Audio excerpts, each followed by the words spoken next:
जम्मू कश्मीर में सरकारी अराजी को लेकर आज जहां डिमोलिशन ड्राइव चल रही है, जिसके चलते कई सियासी पार्टियां और अवाम भी सरापाए एहतजाज है। इसी ज़िमन में आज आम आदमी पार्टी के senior spokes person Jagdeep Singh ने क्या कुछ कहा, आइए देखते हैं इस प्रेस वार्ता में।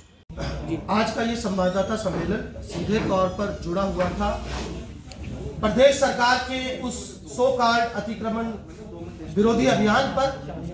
इस समूचे प्रकरण पर आज आम आदमी पार्टी ने आधिकारिक तौर पर अपनी बात रखी है और ये बताने का प्रयास किया है कि निकट भविष्य में हमारा दृष्टिकोण क्या होगा।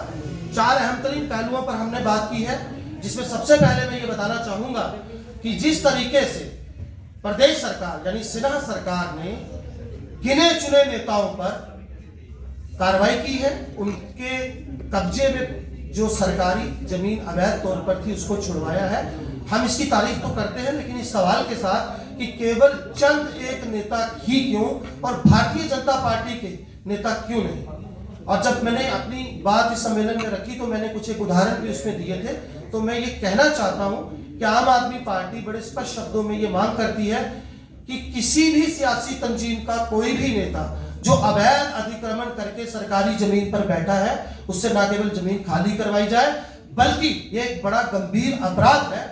जिस तरीके से आम आदमी पार्टी ने पिछले 70 सालों के लोकतांत्रिक इतिहास में 3 काबीना मंत्रियों को बड़े घर भेजा, तो इन तमाम नेताओं को भी बड़े घर भेजा जाना चाहिए।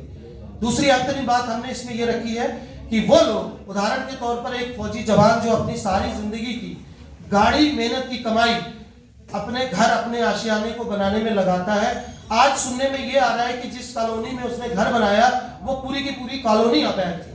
तो असल में वो प्रॉपर्टी डीलर, मौके का डिप्टी कमिश्नर, एसडीएम, तहसीलदार, पटवारी, गिरदावर, ये लोग कसूरवार थे, ये लोग अपराधी थे। बजाय इसके कि उनके घर तोड़े जाए, उन तमाम अफसरों को कटघरे में खड़ा कर दिया जाना चाहिए, फिर भले ही वो रिटायर क्यों ना हो गए। तीसरी बात जो हमने इस पूरे मामले में रखी वो विस्थापितों से जुड़ी हुई है। आज भी लाखों कनाल जमीन उन कश्मीर मुस्लिम भाइयों के नाम पर बोलती है जो पाकिस्तान चले गए थे बंटवारे के दौरान। लेकिन जो विस्थापित यहाँ पर हैं, जिन्होंने अपनी जमीनें पाकिस्तान में छोड़ दी, उनको उनका कोई मालिकाना हक नहीं।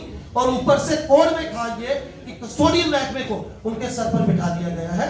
और अंतिम बात जो इस पूरे मामले में वो जुड़ी हुई थी शेख अब्दुल्ला साहब के उस ऐतिहासिक फैसले पर, जिसमें जागीरदारों से जमीनें लेकर काश्तकारों को सौंपी गई थी, लेकिन वो लीगलाइज नहीं हो पाई। तो असल में जो लोग 7, 8, 6.5, 7 दशक से उन जमीनों पर बैठे हैं, उनको उनका मालिकाना हक मिलना चाहिए और वो जमीनें लीगलाइज होनी चाहिए।